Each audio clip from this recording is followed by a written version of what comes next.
Well, hello guys, and welcome back to another Rick and Morty review. In this episode, we've got the standard one episode, Rick Potion number 9. Uh, this is one of the best episodes in the show. It is amazing. Honestly, if you haven't seen it, stop watching this and go see it. It is worth your time.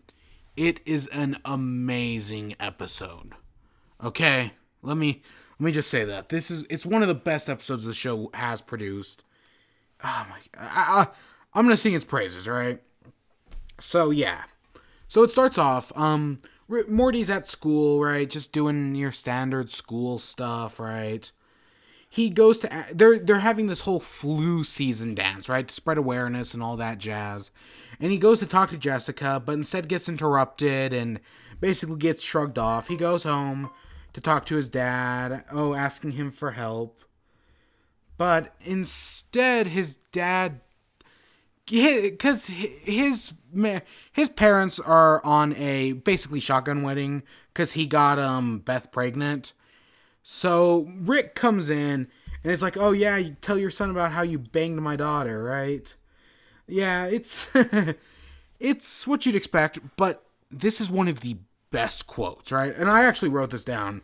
It's Rick says this: "What people call love is just a chemical reaction that compels animals to breed. It hits hard, Morty, then it slowly fades, leaving you stranded in a failing marriage. I did it. Your parents are going to do it. Break the cycle, Morty. Rise above, focus on science." That is an amazing quote. My God. It's so well written, it's well done, it fits within the context of the show. It's great. I've referenced it before, right, on this channel, so it is great. It's an amazing quote. I had to make sure I got that one written down. But basically, Morty goes and gets ready for the dance and goes out to Rick and starts bitching and moaning, right? Like Morty always does. Asking about going to the school dance, right? And Rick ends up making him a love potion, right? He uses DNA of some sort of animal mixed in with Morty's hair, so that way he can successfully breed it, right? Or, well, it compels animals to breed, so Morty's gonna use it on someone to breed, right? But it's like, oh, this is my science, right? There are no flaws, unless she has the flu, of course. There is a flaw, and yeah, you already see the setup. So, yeah, Morty goes to the dance, uses it on Jessica, and of course it works. Everybody gets involved, and we see it spreading all over, right? We're setting up a sort of, what's a good comparison? I think of the ending of the Planet of the Apes, not reboot, but what was it called? Rise of the Planet of the Apes? If you saw the ending to that, where it's like spreading through disease, right? I also think of Pandemic. This is on. That's a great game, by the way. Pandemic. I've had so much fun with that. Haven't played it in a while though. Maybe I should. But right, it's working for him. And then we cut to the other plot. Well, yeah, and it's Beth. Jerry's worried about his failing marriage.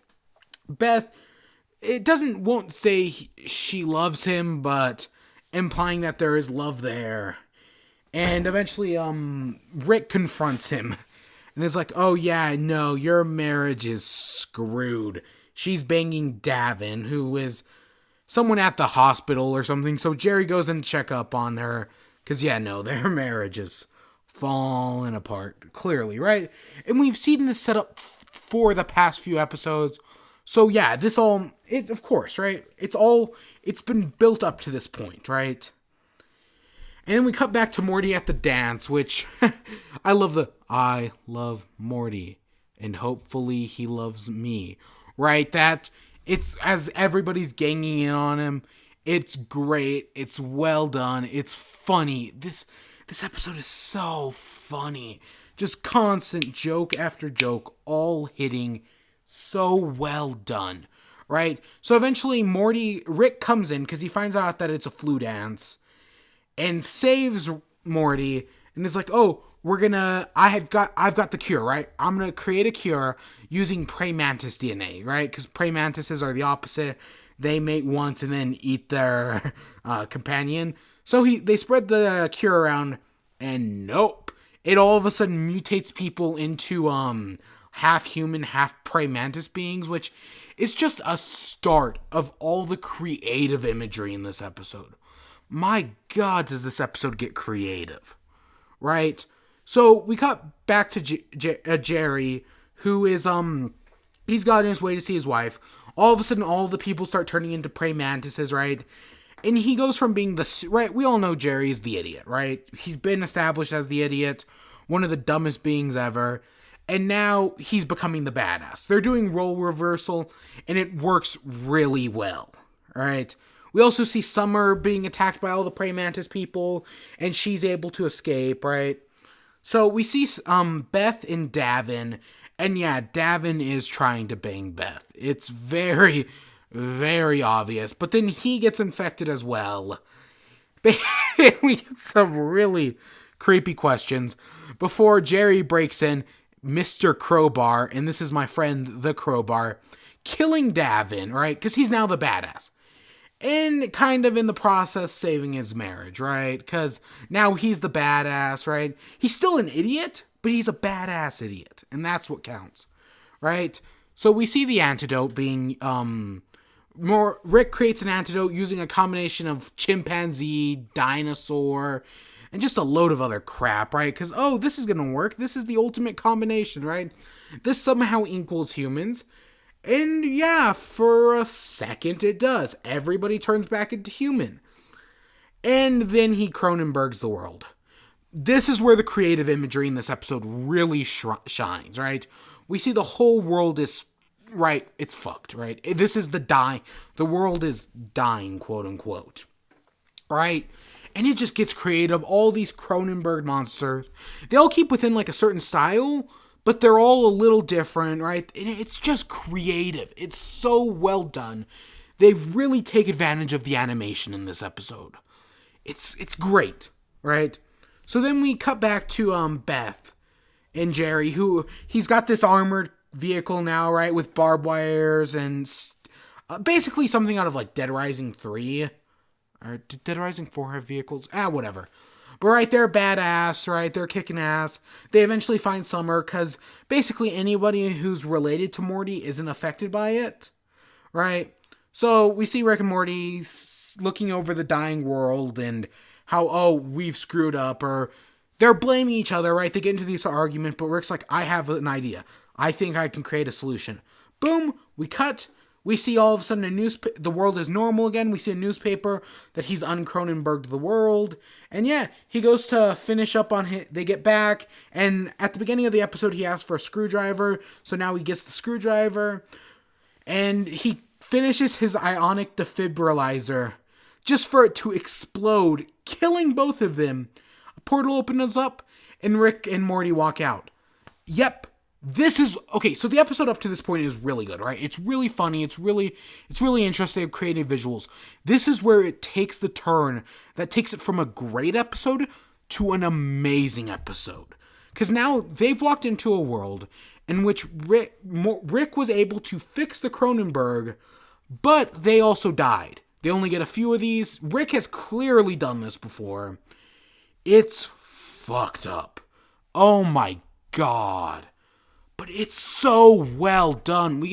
They literally bury their other selves, and they just continue on life as if nothing had happened, right? The world has been uncronenberged.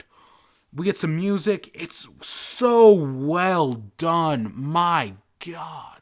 This is great, right? It really changes the show, right? It's a new high point for the show to live up to. Whether they reach it or not, we'll see. And yeah, that's where it ends. Morty is traumatized by this, and Rick just continues on as if it never happened. Holy shit. It's great. But there is an end credit scene, and I honestly forgot about this first one, but we see Beth and Jerry and Summer in the post-apocalyptic world, just kind of living their normal life, right?